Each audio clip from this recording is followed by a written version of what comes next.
ৰ'বচোন, আপোনালোকে জানেনে আইৰণ আৰু কেলছিয়াম টেবলেট একেলগে খালে কি হয়? এই টেবলেট দুবিধ একেলগে খোৱা উচিত নে অনুচিত? এতেকে মই আজি আপোনালোকক জনাব বিচাৰিছোঁ আপোনালোকৰ স্বাস্থ্য উপযোগী দুটামান কথা। শুনি যাওকচোন। আজি আপোনাক প্ৰয়োজন নহ'লেও অহাকালিলৈ আপুনি আন কাৰোবাক কৈ উপকাৰ কৰিব পাৰিব। আৰু আপুনি যদি বৰ্তমান গৰ্ভৱতী নহ'লে বা প্ৰসূতি মাতৃ, তেন্তে এই বিষয়টো আপোনাৰ বাবে অতি গুৰুত্বপূৰ্ণ। গৰ্ভধাৰণ কৰাৰ 3 মাহ সম্পূৰ্ণ হোৱাৰ লগে লগে মহিলাসকলক ডাক্তৰে বা আশা বাইদেৱে আইৰণ আৰু কেলছিয়াম টেবলেট খাবলৈ দিয়ে।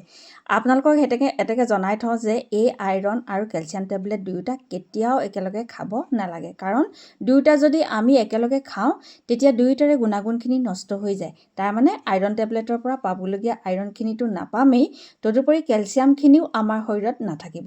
এতেকে অতি কমেও 4 ঘণ্টাৰ ব্যৱধানত আমি আইৰণ আৰু কেলছিয়াম টেবলেট ব্যৱহাৰ কৰিব লাগে। প্ৰায়ে গৰ্ভৱতী মহিলাসকলক আমি যেতিয়া সোধোঁ তেতিয়া এই দুয়োটা টেবলেট তেওঁলোকে খোৱাৰ নিয়মটো নাজানে আৰু তেওঁলোকে কেতিয়াবা একেলগে খাই দিয়ে, নহ'লে বা কেতিয়াবা এটা টেবলেট খায়, কেতিয়াবা দুটা টেবলেট খায়।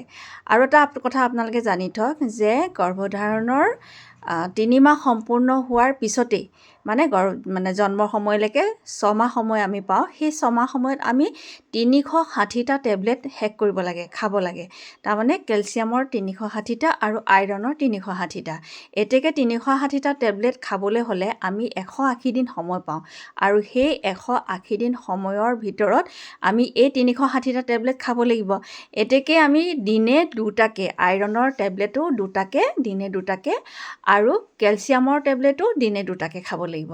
এতেকে আমি সময়সূচীটো এনেদৰে ভাগ কৰি দিওঁ দেই। সকলোৰে সুবিধা হোৱাকৈ আপোনালোকেও আনক ক'ব পাৰিব আৰু জানি থ'লে সুবিধা হ'ব যে ৰাতিপুৱা চাহ খোৱাৰ পিছত, মানে নাস্তা কৰাৰ পিছত যিতে আমি যিয়ে নাখাওঁ, ৰুটি চাহ যিকোনো যিয়ে নাখাওঁ, তাৰ লগতে আমি এটা কেলছিয়ামৰ টেবলেট খাব লাগে।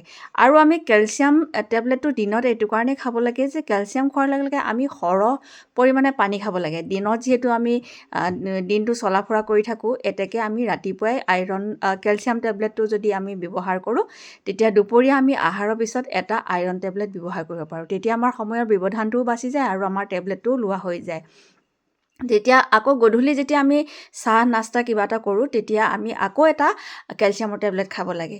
সেই কেলছিয়াম টেবলেটটো খোৱাৰ পিছত যেতিয়া আমি ৰাতি ভাত খাওঁ তেতিয়া ৰাতি ভাত খোৱাৰ পিছতে আকৌ এটা আইৰণৰ টেবলেট এটা খাব লাগে। আৰু এটা খুব সৰু কথা কিন্তু খুব গুৰুত্বপূৰ্ণ এটা কথা আপোনালোকে জানি থওক, যেতিয়া আপোনালোকে আইৰণ টেবলেট খাব, আইৰণ টেবলেট সদায় এটা টেঙা চৰ্বতৰ লগত খাব লাগে। বা টেঙা চৰ্বত নহ'লেও আপোনালোকে ভাতৰ লগত যিকোনো টেঙা, আপোনাৰ বিলাহী হওক, ঔটেঙা হওক, যিকোনো টেঙা অকণমান যদি খায় তেতিয়া আইৰণটো ভালকৈ এবজৰ্ব হয়। আৰু যদি আইৰণটো ভালকৈ এবজৰ্ব নহয় তেতিয়া আমাৰ শৰীৰৰ পৰা ওলাই গুচি যায় আৰু আমাৰ পায়খানাবোৰ ক'লা হয় আৰু টান হয়। বহুতে ইয়াক আইৰণৰ বিৰূপ প্ৰতিক্ৰিয়া হৈছে বুলি ভয় কৰে। আৰু এটা কথা মনত ৰাখিব, আপোনালোকে গৰ্ভধাৰণৰ আগত যেনেকৈ 360টা খাব লাগে তেনেকৈ প্ৰসৱৰ পিছতো কিন্তু আপোনালোকে 360টা আইৰণ আৰু কেলছিয়াম টেবলেট খাবই লাগিব। একদম কম্পালচৰি এইটো খাবই লাগিব। এই কথাকেইটা ইম্পৰ্টেণ্ট নহয়নে বাৰু? এনেকুৱা সৰু সৰু কথা জানিবৰ বাবে মোৰ চেনেলটো ফ'ল' কৰি থ'ব।